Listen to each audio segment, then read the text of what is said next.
Thank you very much. That's a very kind words. I'm a pediatrician in the full-time practice of pediatrics in Seattle. And the one thing I hope you all get out of the lecture, particularly for the residents today, is that it is perfectly possible to do clinical research from private practice of pediatrics. I certainly, over the past 10 years, have published numerous articles in the medical literature, and my area of interest is near-death experiences. I know when I was involved in neuro-oncology research and was contemplating a more academic career, I always thought private practice, boy, you know, that's just sort of a dead end of intellectualism, and you're going to spend the rest of your life treating runny noses. And I found that the opposite is true. There's nothing more satisfying than being, to me at least, a real doctor. And it's perfectly possible to do a wide variety of clinical research from private practice. Virtually, at least all the initial studies on strep throat came out of private practitioners. My own area of near-death research. This is an area of research which is absolutely at its infancy. There's an enormous amount of research to be done in this area. And I'm going to summarize for you today what I've learned from the perspective of a practicing pediatrician about what it's like to die. Near-death experiences. And I agree, usually that conjures up tabloid headlines of new proof of life after death. 7-year-old girl's story stuns physicians. Amazing tales of the other side. Interestingly enough, I'm not going to discuss life after death today. I'm not going to discuss what it's like after we die. And nor do I consider near-death experiences to be involved with proof of life after death. I know that that comes as a surprise to perhaps some of you, because certainly in the public consciousness, that's what we think of as, if people, when they die, see visions of another world, that must be somehow proof of life after death. And yet I consider those considerations to be a distraction and a sideshow from the real meaning of these experiences. I believe that these experiences represent the only objective evidence of what it's like to die. And what we can learn from these experiences has more to do with the nature of human consciousness, of a spiritual side of man, which I think we often forget and ignore. I think that we can gain a profound understanding of life itself from studying these experiences. Before I start, I'd like to reflect a little bit on a tremendous split in our society today. There is no question that most mainstream neuroscientists and scientific philosophers do not feel that there is a need for a spiritual side to man in the sense of a soul which exists independent of the human body. This, I believe, began several hundred years ago when the famous philosopher Laplace, in his effort to put together a coherent view of the universe, when he was describing this to Napoleon, Napoleon said to him, "But what of God in your scheme?" And Laplace said, "I have no need for that hypothesis. All of life can be explained without understanding God."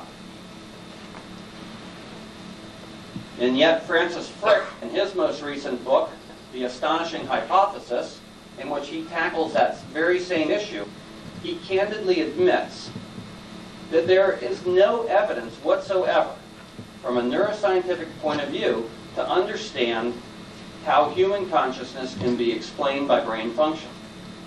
Even neural networks and such as that, in his words, provide only a glimmer that perhaps someday in the future consciousness can be explained.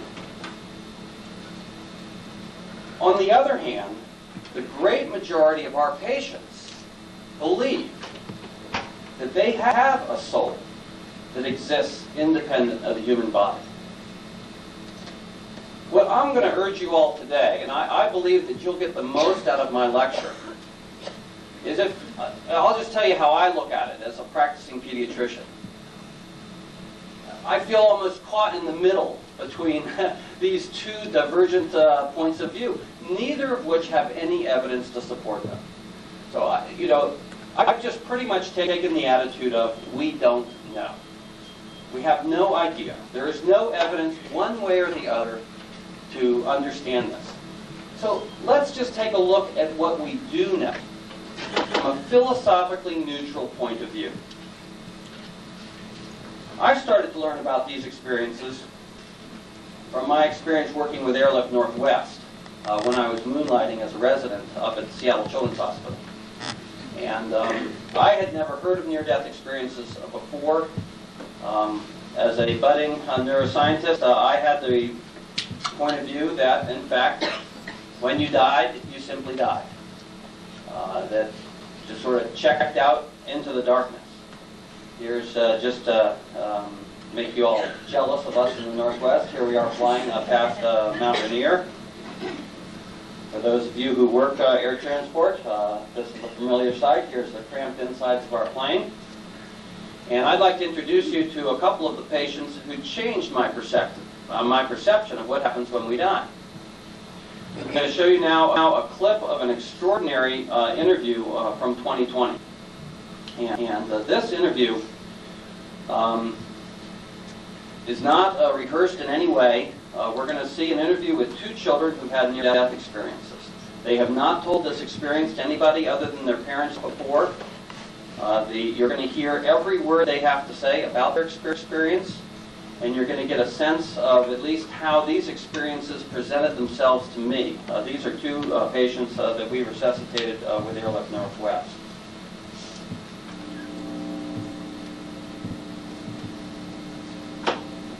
As to other kids who've had near-death experiences.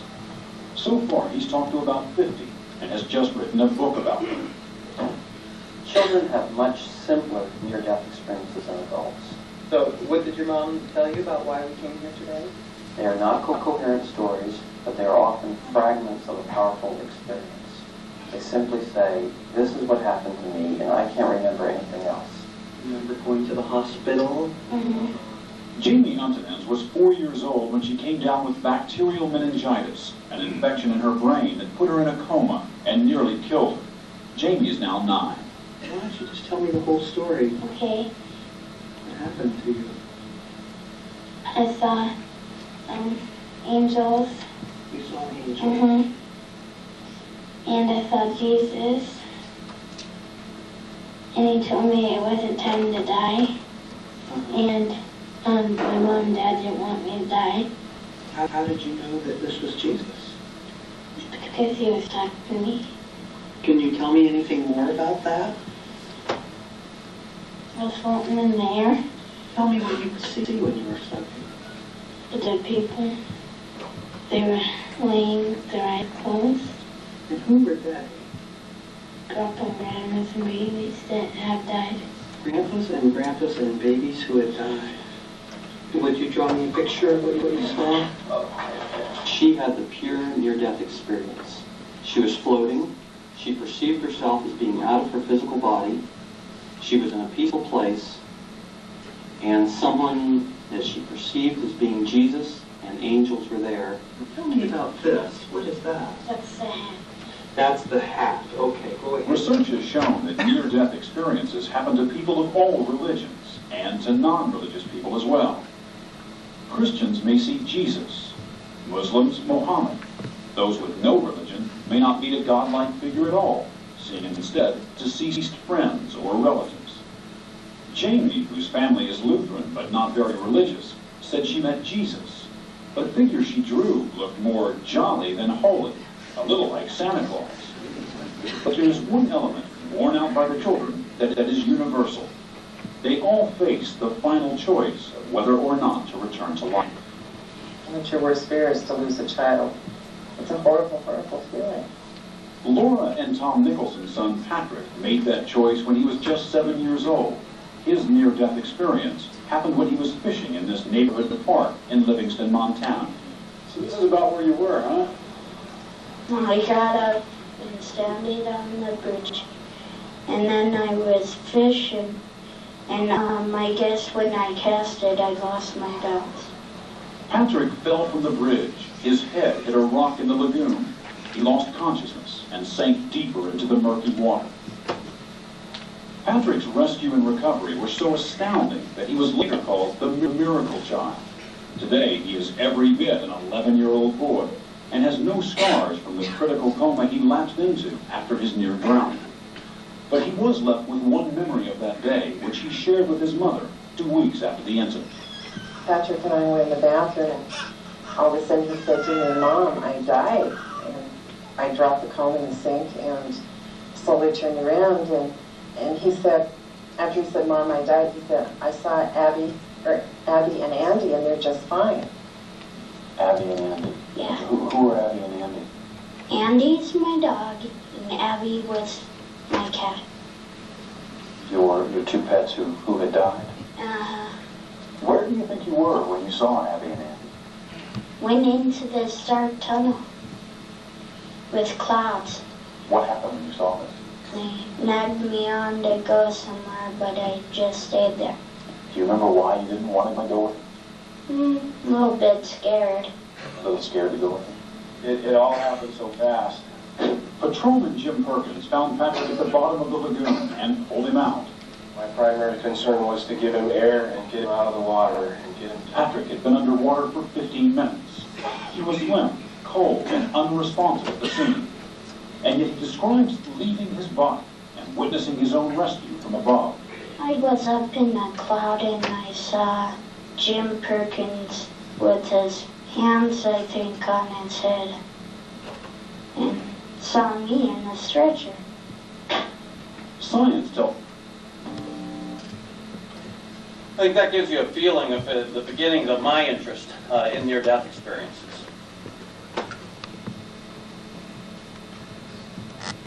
Maybe go back to the slides.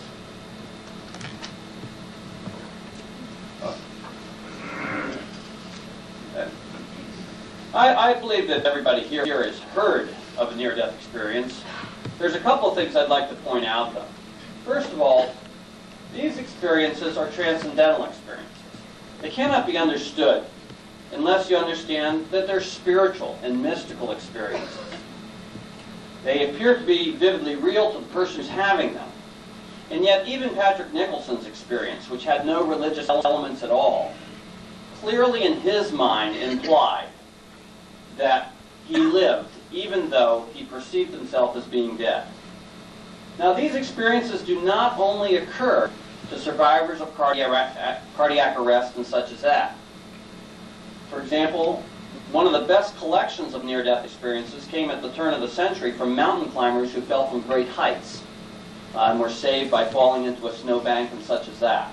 And they report all the elements of the near-death experience: floating out of their body, watching their body descend, being accompanied by angels, having a perception of God, etc. The reason I believe that's important is that any understanding of the near-death experience must explain why patients have them who are not anoxic, who have not been treated with medications, who have not been resuscitated from coma, etc. Mining accidents, for example. Miners trapped for days have been reported as having very similar spiritual type experiences.